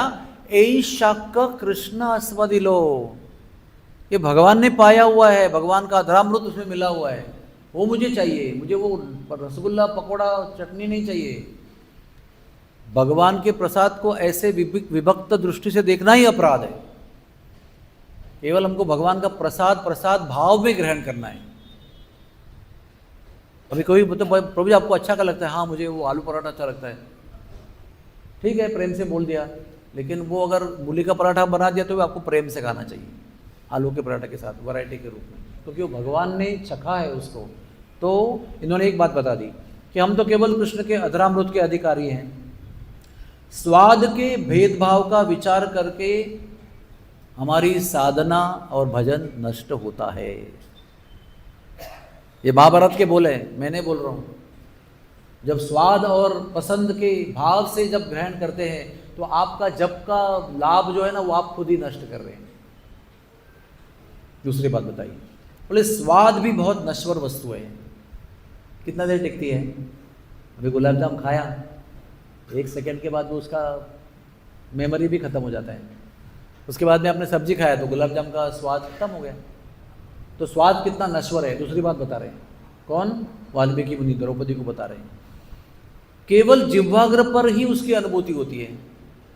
पेट में अनुभूति होती है क्या? अन्न नलिका में होती है, इसोफेगस में होती है क्या? स्वाद कहाँ होता है? जिह्वा पर ही होता है केवल, बस दैट्स इट। उसके आगे स्वाद का अनुभूति नहीं होता है। तो थोड़ा आगे डालेंगे ना, केवल कड़वे का अनुभूति लास्ट में होती है। मेडिकल में, शास्त्र में हमको सिखाया गया है कि जिह्वा के अग्र पर मीठे का अनुभव होता है, बीच में नमकीन का होता है और लास्ट में कड़वे का अनुभव होता है। इसलिए करेला खाएंगे तो निगलते हुए उसका कड़वापन आपको महसूस होगा। तो वो भी नहीं कि भाई सब जगह मीठा का अनुभव होगा। दृश्य रूप व्यंजन, जैसे आप गुलाब जाम देख रहे हैं, बहुत अच्छा brown equi colour, first class fry किया हुआ, रस में, चाशनी में बिल्कुल डुबाया हुआ, दबाते ही स्प्रिंग निकलने वाला, ऐसा सुंदर दिखने वाला मोहक जो दृश्य स्वरूप है गुलाब जाम का, फॉर एग्जाम्पल, वो चबाते ही विकृत हो जाता है। गुलाब जाम दिख रहा है, वो थाली में बढ़िया दिख रहा है, आपने लिया और मुंह में डाला, 2-4 दांत लगाए और निकाला तो कैसे दिखेगा वो? एनीमोर आकर्षक? नो। इतना वो नश्वर है और कम समय का है। और अगर चबाकर पूरा चरवण करके उसको बाहर फेंक दो तो कोई देख भी नहीं सकेगा उसके ऊपर, तो देखना भी नहीं उसको। और समझो वो अंदर पहुंचा और उल्टी कर दिया आपने तो, और समझो वहां से अंदर से आगे चला गया तो उसको बाहर निकालने के बिना आप संतुष्टि नहीं प्राप्त कर सकते गुदा मार्ग से। तो मल के रूप में बाहर निकलने से वो अदृश्य, यानी बिल्कुल दृश्य के लिए बहुत खराब बन जाता है। चबाने के बाद निकालने से, बालक, हमारे बालक होते हैं ना, कई बार चबा चबा के निकाल के फेंकते रहते, तो कोई खाता है क्या उसको? वो देख भी नहीं सकते उसको। तो द्रौपदी को पता चला कि ये महात्मा कितने उच्च कोटि के है। मैं सोच रही हूँ कि मैंने जलेबी बनाई है, मैं सोच रही हूँ कि मैंने अनारकली बनाई है, लेकिन उनके मन में तो सब एक ही है। जैसे दुर्वा ऋषि है ना, दुर्वासा ऋषि, उनको भी गोपियों ने बहुत भोजन कराया था। जमुना पार करके गए थे राधा रानी और सब गोपियाँ, और दुर्वासा उन्होंने 50 हजारों व्यंजन ऐसे खा लिए बैठे ही। और फिर जाने का समय आया तो राधा रानी ने बोला, महाराज जी वो जमुना जी में बाढ़ आ गई है, क्या करें? तो दुर्वासा मुनि बोले यमुना जी को जाके बोलो कि जो केवल दुर्वा का रस पी के रहते हैं वो रास्ता मांग रहे हैं। समझ में आया कुछ आपको? जो केवल दुर्वा का रस पी के रहते हैं, जीवित रहते हैं, वो आपसे गोपियों के रास्ता मांग रहे हैं, जाके बोलो। तो उनको मन में संदेह होता है, आयु इतना हजारों का भोजन तो अभी किया हमारे सामने। लेकिन वो जाना था उनको, गए जमुना जी के पास, बोले जो दुर्वा का रस केवल पीकर जीवित रहते हैं वो रास्ता मांग रहे हैं। तुरंत जमुना ने रास्ता दिया और जमुना पार करके गए तो कृष्ण मिले। वो जब आ रहे थे भी कृष्ण ने बोला था उनको, वो बोले जमुना जी को बाढ़ आ रही है, हमको जाना है, दुर्वासा मुनि को खिलाना है। तो बोले ब्रह्मचारी कृष्ण रास्ता मांग रहे हैं, ऐसे जमुना जी को बोलो। बोले वाह बहुत बढ़िया, लेकिन जाना तो था, इसलिए बोला ब्रह्मचारी कृष्ण जो है वो रास्ता मांग रहे हैं। और जमुना जी तुरंत रास्ता दिया और दुर्वासा के लिए रास्ता दिया। तो अभी वापस कृष्ण मिले, बोले दो हमारे पास पहले ही है, ये हमको जरा समझाओ क्या बात है ये। बोले मैं आपके साथ रहता हूँ लेकिन मैं आपके अंदर आसक्त नहीं हूँ, मैं केवल आपकी सेवा के रूप में हूँ, मुझे मेरे मन में आपके लिए कोई आसक्ति नहीं। और दुर्वासा मुनि, आपने उनको 50 प्रकार के व्यंजन खिलाए, लेकिन दुर्वा के रस के भाव से ही उसने ग्रहण किया। आपको लगता था कि गुलाब जामुन ग्रहण किया, जलेबी ग्रहण किया, पकौड़ा ग्रहण किया, लेकिन उन्होंने दुर्वा रस के भाव से ही उसको पिया, ग्रहण किया। तो हमको भी प्रसाद भगवान का, कृष्ण प्रसाद के भाव से ही लेना चाहिए। चावल दाल सब्जी पकौड़ा अष्ट पकवान वो सब भाव से नहीं खाना चाहिए। ये जब अर्थ समझ में आया, द्रौपदी ने वाल्मीकि ऋषि को बहुत जोरदार दंडवत किया, पंचांग दंडवत, और क्षमा मांगी कि मेरे मन में ये विकार था आपके प्रति, क्षमा कीजिए। तब पांचजन्य शंख जो है वो जोर जोर से बजने लगा, हरि बोल, और महाराज युधिष्ठिर का अश्वमेध यज्ञ संपन्न हुआ। इसके आगे भी कथा समाप्त नहीं हुई है, ध्यान से सुनना आप। वाल्मीकि मुनि भगवान को देख रहे हैं, बोले भगवान आज तक मेरी भक्ति जो थी वो गुप्त थी, कोई मुझे जानता नहीं था। अब आज जो भी कुछ यहाँ हुआ है, अब मेरी ख्याति होगी, लोग मुझे जानने लगेंगे, दर्शन करने आएंगे, गौरव करेंगे, दंडवत करेंगे, ये करेंगे वो करेंगे। अब मेरी भक्ति जो है ना वो भजन ठीक से नहीं होगा। भगवान अब मेरी भक्ति प्रकाशित हो गई, अब लोगों की प्रशंसा के साथ जीना मेरे लिए मुश्किल हो जाएगा। हम लोगों को लोगों की प्रशंसा अच्छी लगती है बहुत। प्रभु जी क्या प्रवचन दिया आपने, दिल हिल गया मेरा। तो प्रभु जी 2-4 लोगों को और बोलने को बोलो। हम लोगों को आदत है वो कान को कि कुछ और अच्छा सुनाओ, कुछ और अच्छा बोलो, और अच्छा कोई बोलने उसके बाद जाके सुनेंगे, क्या जरा बोलो अच्छा, कान के लिए तो स्तुति अच्छी लगती है बहुत। लेकिन भक्ति सदन सरस्वती महाराज बताते हैं कि स्तुति विष के समान है, भक्त के लिए स्तुति जो है वो विष के समान है। और भी आगे जाके कहा है, हाँ क्या, लाभ पूजा प्रतिष्ठा यही शुक्र है विष्ठा। एक होती है मानव की विष्ठा, एक होती है कुत्ते की विष्ठा, एक होती है सुअर की विष्ठा, जो विष्ठा खा के उसके और एक विष्ठा बनती है।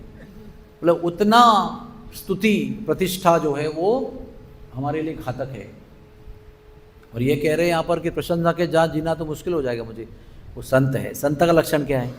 He doesn't want to hear any glories, अपने विषय में कोई वो तारीफ प्रशंसा सुनना नहीं चाहता है।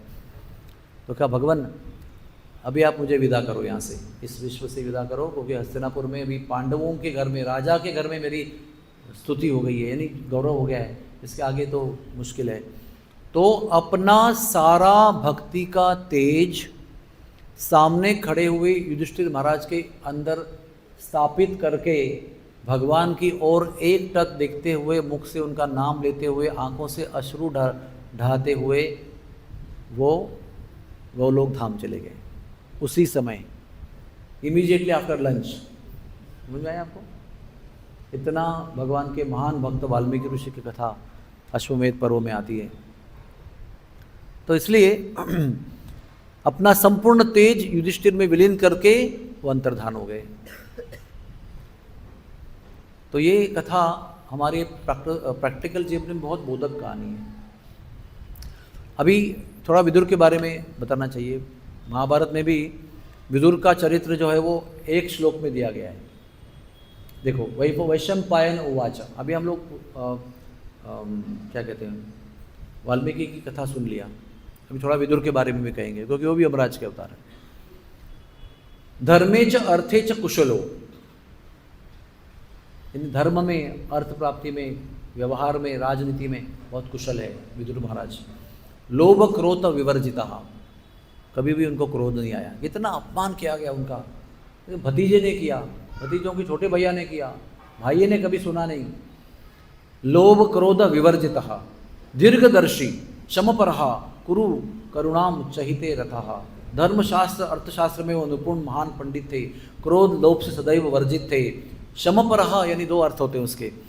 बहिर इंद्रिया यानी हमारे हाथ पांव पैर जो भी इंद्रिय हैं, कान नाक, उसको दम कहते हैं, दमन। और अंतर इंद्रिया यानी मन आदि, अहंकार आदि जो विकार है उसको शम कहते हैं। शमो दमो शपस्तवचम शांतिर आजमम एवच, ऐसे ब्राह्मणों के गुणों का वर्णन किया ना। तो शम जो होता है वो अंतर इंद्रिय के लिए होता है, सूक्ष्म इंद्रिय के लिए, और दम जो होता है वो बाह्य इंद्रिय के लिए होता है। तो ये दोनों में निपुण थे, दमन और शमन करने में। और विदुर की दीर्घदर्शिता को अगर कोई पालन करते धृतराष्ट्र आदि कौरव लोग, तो वो कभी भी महाभारत का युद्ध का नौबत नहीं आती। अगर विदुर के द्वारा दिए हुए सलाह को धृतराष्ट्र आदि कौरव मान लेते, दुर्योधन शकुनी आदि, तो कभी भी महाभारत नहीं होता, क्योंकि उसने हर समय पर आगे जाकर प्रोएक्टिवली उनको सलाह दिया है, ये मत करो, ये गलत है। और बड़े बोल्ड थे वो, हाँ, नम्र थे, वो बहुत प्रेम करते थे धृतराष्ट्र के ऊपर, लेकिन कड़ा यानी कठोर सलाह देने के लिए कभी हिचकिचाते नहीं थे। पांडु के राज्य काल में विदुर के मार्गदर्शन के कारण प्रजा कहती थी कि स्वयं दुष्यंत ही पांडु के रूप में आए हैं। दुष्यंत एक महान राजा हुए भारत के इतिहास में। जो भरत हुए ना, भरत के पिताजी हैं वो, शकुंतला और दुष्यंत पति पत्नी हैं। दुष्यंत का वर्णन महाभारत में आता है, वहाँ से शुरू होती है महाभारत की कथा। तो विदुर के सलाह से जिस प्रकार पांडु जब तक राजा थे तब तक राज्य कर रहे थे, उसको देखकर माँ हस्तिनापुर की प्रजा कहती थी कि पांडु नहीं है, दुष्यंत के अवतार है। ये सब महिमा विदुर की थी। तीनों लोकों में विदुर के अलावा धर्मपरायण और तत्वपुरुष, तत्वदर्शी महापुरुष कोई नहीं था। तो इस प्रकार से ये विदुर जी, प्रभुपाद जी बताते हैं, हाँ, प्रभुपाद जी क्या बताते हैं कि ये विदुर जी यमराज क्यों बने? क्योंकि यमराज जो है ना, उनका काम बहुत कठिन है, और कठिन काम कोई महान भक्ति कर सकता है।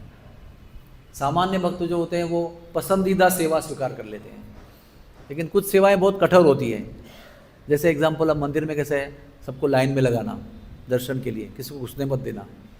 तो सबसे बड़ा विलन वो भक्त होता है जो लाइन क्या कहते हैं, कंट्रोल करने के लिए, यात्रा में, दर्शन में, चरणामृत लेने वाले, महाप्रसाद के लाइन में जो खड़े रहते हैं उसको कंट्रोल करने में जिसको सेवा मिलती है, वो बड़ा कुप्रसिद्ध भक्त होता है अनप्लेजेंट सेवा।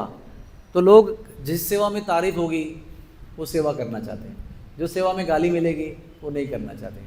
अरे ड्रामा में भी लोग अच्छा ही रोल चाहते हैं ताकि लोग तालियां बजाएं डायलॉग सुन के। कोई रावण हिरण्यकशिपु बनना नहीं चाहते उसको पीटेंगे तो लोग तालियां बजाते हैं, तो वो लोगों को अच्छा लगता है कि I don't want to become Hiranyakashipu, क्योंकि मैं जब मरूंगा वरादेव के, अपना नरसिंह भगवान के तरफ फाड़ा जाऊंगा तो लोग तालियां बजाएंगे, तो मेरा क्या रहेगा उसमें। तो लोग नाटक में भी अच्छा रोल चाहते हैं, इमेजिन। और इनकी सेवा क्या है? सभी पापियों को चुन चुन कर उनको दंड देना, और जैसे वो जो करता है वो बड़ा कुप्रसिद्ध होता है, नोबडी लाइक्स हिम। यहाँ तक कि यमराज और यम के दूत का भी मुख कोई देखना नहीं चाहते, ऐसा रोल है उनका, ऐसी सेवा है। तो भगवान ने ही बड़ी कृपा से उनको एक ब्रेक देने का प्लान किया, इसलिए अणि मांडव्य ऋषि की लीला भगवान ने रचाई, ताकि यमराज को अपने कठोर सेवा से कुछ समय, क्या कहते हैं उसको, आराम मिले, ब्रेक मिले, कुछ छुट्टी मिले, और यमराज का जो हृदय का अंतरंग है उसके अनुसार उनको जीने का अवसर मिले। ऑन ड्यूटी उनको सबको पीटना पड़ता है, लेकिन छुट्टी के दिन थोड़ी पीटते हैं। वो भजन करते हैं भगवान के नाम का, कीर्तन करते हैं, कहते हैं भगवान के नाम का कीर्तन यमराज को बड़ा अच्छा लगता है, तो वो करने के लिए उन्होंने मौका दिया। तो विदुर जी बन गए। तो विदुर के जीवन में क्या किया उन्होंने? आप विदुर के जीवन में झांक के देखिए, आपको यमराज का अंतरंग दिखाई पड़ेगा कि यमराज अंदर से क्या सोचते हैं। जहाँ जहाँ भी कीर्तन होता था विदुर जी वहाँ जाते थे, जहाँ जहाँ भक्त होते थे उनका संग में जाते थे, जहाँ जहाँ भक्त कथा भगवान की करते थे वहाँ सुनने के लिए बैठते थे। केवल धर्म के विषय में परायण रहते थे, कभी भी किसी को जोर से नहीं उन्होंने बोला, हमेशा नम्र रहा करते थे। और करुणा, देखो क्या कहा है उसमें श्लोक में, कुरु करु करुणान चाहिते रतः, करुणा के मूर्तिमान स्वरूप थे विदुर जी। ये तो धृतराष्ट्र को कैसे बोलते, उनको लात मार के धक्का मार के गाली देकर निकाला गया, तो रोते नहीं बैठे वो। कभी बोलना आता है कि गए जंगल में रोते ही बैठे, नदियां बही रो अश्रुओं की, तुरंत तीर्थ यात्रा में गए, तुरंत मैत्रेय मुनि को मिलते हैं और जगह जगह तीर्थ यात्रा किया, संतों को मिला। मैत्रेय मुनि का संवाद जो भागवत में आता है, इतने सुंदर प्रश्न किए हैं। कभी प्रश्न किया है कि मैत्रेय मुनि देखो मैं इतना अच्छा आदमी हूँ फिर भी मेरे भतीजे ने अपमान किया, मेरे भाई ने अपमान किया, प्रभु जी ऐसा क्यों होना चाहिए मेरे लिए, ऐसा प्रश्न किया? अध्यात्म के बारे में प्रश्न कर रहे हैं। He never asked any question. I am so much in pain. Maitreya जी कुछ काउंसलिंग करो, कुछ दवाई दो मेरे मन को शांत करने के लिए, मेरा मन उद्विग्नता से जल रहा है, अपराध और क्या बोलते हैं अपमान की अग्नि में मेरा हृदय तड़प रहा है, भगवान कुछ करो मेरे लिए, कुछ इलाज करो मेरा। ऐसा नहीं बताया। जो जो पूछा है वो केवल भगवान के विषय में पूछा है, जीव के कल्याण के लिए पूछा है। ये उसकी मन की स्थिति बताते हैं। वो अपमान से वो विचलित नहीं हुए। He was not affected by the insult by Duryodhan and Dhritarashtra. उसने कितना चिल्लाया उस समय द्रौपदी के वस्त्रण के समय, उसके लिए भी उसको गाली दी गई, दासी पुत्र के रूप में उनको अपमानित किया गया दुर्योधन द्वारा। लेकिन उनकी वाणी देखो, उनका चरित्र देखो, उनका आगे का जीवन देखो। ऐसे विदुर जी। और युधिष्ठिर महाराज के बारे में भी कथा बताना जरूरी है। एनीवे यमराज के बारे में कथा आगे बताते हैं आपको, क्योंकि यमराज एक महाजन भी है। आपकी भी महाजन की श्रृंखला चल रही है। जब जगाई मधाई जो हिरण्यकशिपु हिरण्याक्ष, रावण और कुंभकर्ण और शिशुपाल दंतवर्ग दो तीन बार आए, वो चौथी बार भी आए कलयुग में जगाई और मधाई बनकर, और ऐसे भयंकर पाप किए उन्होंने कि यमराज और यमदूत सारे एग्जॉस्ट हो चुके थे। बोले महाराज छुट्टी दो छुट्टी दो छुट्टी दो, तीन शिफ्ट कर रहे हैं, कोई ब्रेक नहीं है, सारे स्टोर हाउसेस फुल हो चुके हैं, यमलोक के ज़मीन में गड्ढे बनाकर इन दोनों के पापों को स्टोर किया जा रहा है। स्टोर करने में इतनी तकलीफ है, उनको दंड देना कितना मुश्किल होगा, ये रिकॉर्ड निकालना और एक एक दंड देना कितना कठिन होगा। बाप हम एग्जॉस्ट हो चुके हैं, वी वांट टू रिटायर। इतनी भयंकर अवस्था थी इन दोनों के पाप से। कहते थे कि जगाई और मधाई जो पहले वाले हिरण्यकशिपु हिरण्याक्ष थे, वो अपने एक दिन में इतने सारे पाप करते थे, वैरायटी ऑफ पाप, कि सारे लोग मिलकर जीवन भर में उतना पाप नहीं कर सकते, वो सब एक ही दिन में करते थे। कभी कभी कैसा था ना, दंड देना आसान होता है, लेकिन इतना अगर गुनाह हो गया तो कितना कहाँ से दंड दे उनको, ऐसे परेशानी थी उनकी। अचानक पता चला कि चैतन्य महाप्रभु आए, नित्यानंद प्रभु आए और सारे गुनाह माफ कर दिए। महाप्रभु ने आलिंगन दिया और कृष्ण प्रेम में नाच रहे हैं। तो यमराज को न्यूज़ पहुंची यमलोक में, अरे वो दोनों का जो था ना, सब लोग बेचारे परेशान हो गए थे, स्टाफ हमारे, उनको फ्री कर दिया, उनका पूरा रिकॉर्ड नलीफाई कर दिया। तो यमराज को विश्वास नहीं हुआ, how can it be possible. तो यमराज बोले चलो जाके देखते हैं, आंखों देख के अपने को कन्विंस करते हैं। तो भैंसा को लेकर चले, उनका वाहन है ना यमराज जी, ऐसा दौड़ाया भैंसा को, बेचारा भैंसा के मुख से झाग आया और वो रास्ता में बेहोश हो गया, जैसे गाड़ी पंक्चर हो गया। अभी क्या करें, जाना जल्दी है। देखा तो ब्रह्मा जी राजहंस पे जा रहे हैं स्पीड में, तो उन्होंने बोला लिफ्ट दो लिफ्ट। तो ब्रह्मा जी ने यमराज को लिफ्ट दिया।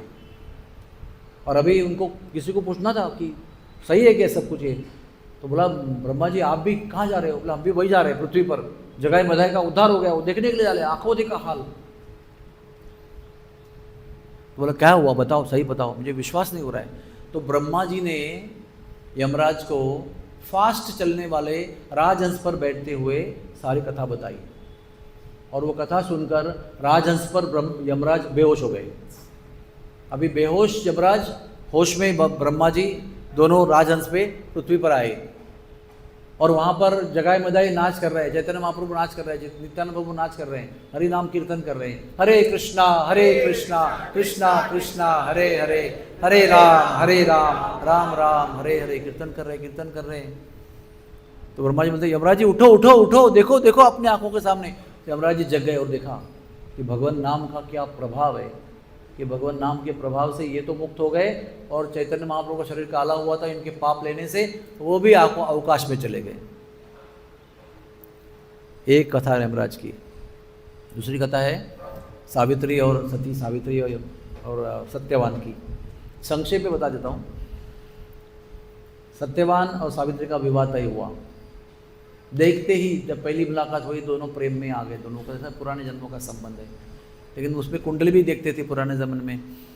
तो सगाई हुई, बाद में कुंडली देखी गई तो बताया गया कि इससे विवाह मत करो आप, इससे विवाह करते ही वो मर जाएगा। सावित्री को बताया गया, लेकिन सावित्री ने कहा कि जो भी हो जाए मैं तो इससे विवाह करूँगा। तो विवाह हो गया। विवाह होते ही सत्यवान मर गया, जो विधि विधान है हो गया। यमराज स्वयं आए सत्यवान की आत्मा को ले जाने के लिए।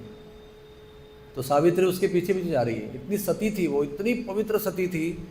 आप लोगों को सबको पता होना चाहिए कि सतीत्व इतना बलवान, इतनी बलवान चीज़ है कि ब्रह्मा भी डरते हैं सती स्त्री से, विष्णु भी डरते हैं। सती स्त्री का इतना शक्ति होती है, उसको ना क्या कहते हैं, उसको अप्रसन्न नहीं करना चाहते हैं। ब्रह्मा भी, इतनी सारी कहानियाँ हैं, हमारे बरसाने में भी कहानियाँ हैं। सती नारी को देवता लोग भी डरते हैं। तो वो अपनी शक्ति के द्वारा पीछे पीछे जा रही है। तो यमराज कह रहे तुम चले जाओ यहाँ से, अभी तुम्हारा कुछ काम नहीं है। तो फिर भी उसका जो कहते हैं ना सातत्य, सहिष्णुता और टेनेसिटी, यानी चिकाटी बोलते मराठी में, वो देखकर यमराज प्रसन्न हो गए। यमराज की उसने अच्छी सेवा की, भोजन बनाया, उनके लिए पूजन किया, सब कुछ किया। तो बोलते यमराज बोलते हैं मैं आपको वरदान दे सकता हूँ, सिवाय एक वरदान के, पति को मत मांगना। डोंट आस्क फॉर हस्बैंड, बाकी कुछ भी वरदान मांगो, मैं प्रसन्न हूँ आपसे। तो वो कहती है कि ठीक है, मुझे आप 100 पुत्र का होने का आशीर्वाद दो। बोलो दे दिया, तथास्तु। और जाने लगे उसको, उसकी आत्मा को लेकर। बोले महाराज जी रुको रुको, मैं पतिव्रता नारी हूँ, मैं कोई अलग पति से 100 पुत्र थोड़ी उत्पन्न करने वाली हूँ। मैं पतिव्रता नारी हूँ, अगर आपने 100 पुत्र का वरदान दिया है तो मुझे इनसे ही 100 पुत्र प्राप्ति होनी है।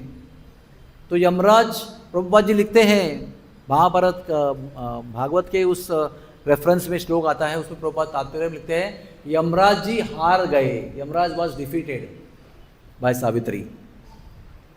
तो मजबूरन विधि विधान बदली करके यमराज को बोलना पड़ा कि 400 वर्ष तक आप अपने पति का संग कर सकते हो। और वो यमराज के हाथ से, चंगुल से, फंदे से अपने पति को वापस लेके आई और 100 पुत्रों की प्राप्ति कराई। ये भी यमराज का रेफरेंस है। इतना यमराज महान भक्त हैं, इससे उनकी कई कहानियाँ हैं यमराज की। तो हमारे 12 महाजनों में से एक महाजन है। और श्रीमद् भागवत में 6.3.19, 20 एंड 21 ये भागवत के श्लोकों में लिखा गया है कि यमराज स्वयं बता रहे हैं कि भगवान जो धार्मिक तत्व, शुद्ध भक्ति के तत्व को प्रकाशित करते हैं वो भगवान के अलावा कोई निर्माण नहीं कर सकता है। लेकिन 12 जनों को भगवान ने धर्म के तत्वों को प्रकाशित करने की शक्ति दी है, उसमें से मैं भी एक हूँ। एंड में लिखा है वयम, वयम यानी मैं। लास्ट में बताते हो ब्रह्मा जी, विष्णुदेव, जनक राजा सबका नाम लेते हैं और लास्ट में कहते हैं कि बलि और किसका नाम लेके कहते हैं, बलि वयासकिर वयम। देखो ट्रूथ इज ट्रूथ, लेकिन अपना लास्ट बता, लेकिन ट्रूथ तो बता रहे हैं। ऐसा नहीं कि वो ट्रूथ को छोड़ के फॉल्स ह्यूमिलिटी नहीं दे रहे। सत्य को बताने में कचराते नहीं, लेकिन नम्र भी है साथ में। तो ऐसे यमराज जी का हम गौरव करते हैं। ऐसे यूनिक व्यक्ति हैं, वो का ऐसा भयंकर काम करते हैं भगवान की सेवा में जो कोई नहीं कर सकता है। भगवान बड़े पसंद रहते हैं, भगवान की बड़ी कृपा है उनके ऊपर, क्योंकि अच्छी अच्छी सेवा, मीठी मीठी सेवा सब लोग कर लेते हैं, लेकिन कठोर सेवा, कड़वी सेवा तो कुछ ही लोग कर पाते हैं, जो उनके सरेंडर डिवोटी होते हैं, है ना। जो शरणागत भक्त होते हैं वो जो बोले वो करते हैं। बाकी मेरे बीच वाले भक्त जो है वो सेवा में से जो अच्छा लगता है वही चुनते हैं। वैसे भी उनको अच्छा लगता है वही करना है, तो अच्छा लगता है वही जो करते हैं वो ज़्यादा भक्ति में तेज़ी से प्रगति नहीं करते हैं। लेकिन जो पसंद नहीं है तो वो कहा जाता है, वो आज्ञा मिलती है और उसको पालन करते हैं तो वो आदमी वो स्विफ्ट गति से प्रगति करता है भक्ति में। इसका मतलब ये नहीं कि हम लोग जाके ढूंढे कि कोई नापसंद सेवा करे, नहीं, गुरु के मुख से और अथॉरिटी के मुख से जब भी आपको एक सेवा मिलती है जो आपको पसंद नहीं है और वो जब आप उतने ही उत्साह से करते हो, गुरु मुखा पद्म वाक्य चित्ते कोरी आएगा, ऐसे कार्य जो करते हो तो उससे आपकी प्रचंड आध्यात्मिक प्रगति होती है। ऐसे शास्त्र में लिखा है, हरे कृष्णा कृष्णा कृष्णा हरे हरे, हरे राम राम राम हरे हरे। बहुत बहुत धन्यवाद सबका, thank you very much, Hari बोल।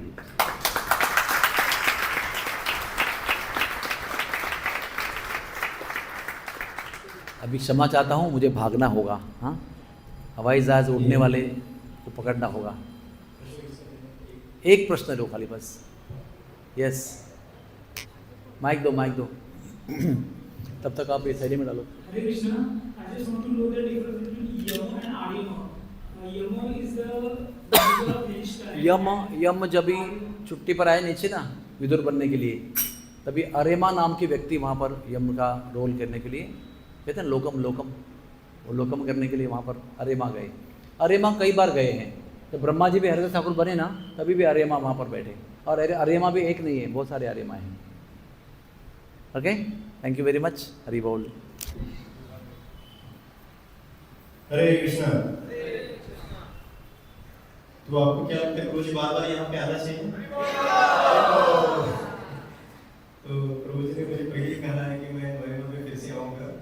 नवंबर मुझे ऑलरेडी फिक्स डेट, मुझे फिर से यहाँ पे आने वाला है। तो काफ़ी सारी ये चीज़ें प्रभु जी ने जस्ट बोलते कही है। इतना सारा सिद्धांत एक स्टोरी आपको लगता है, लेकिन स्टोरी से कई सारे सीख थे कि अहंकार छोड़ के हमें कैसे सेवा करना है, हमें प्रसाद कैसे ग्रहण करना है। कितना डिटेल में बोल दिया प्रभु जी ने, कितने सारे उदाहरण देते हुए, और सेवा में कुछ बुरा नहीं करना चाहिए, और कई सारे टॉपिक्स प्रभु जी यहाँ पे हुए।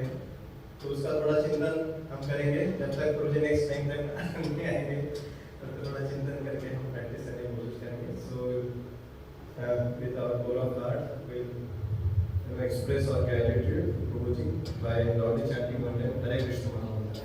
Hare Krishna, Krishna Krishna, Hare Hare, Hare Ram, Ram Ram, Hare Hare. Srila Prabhupada ki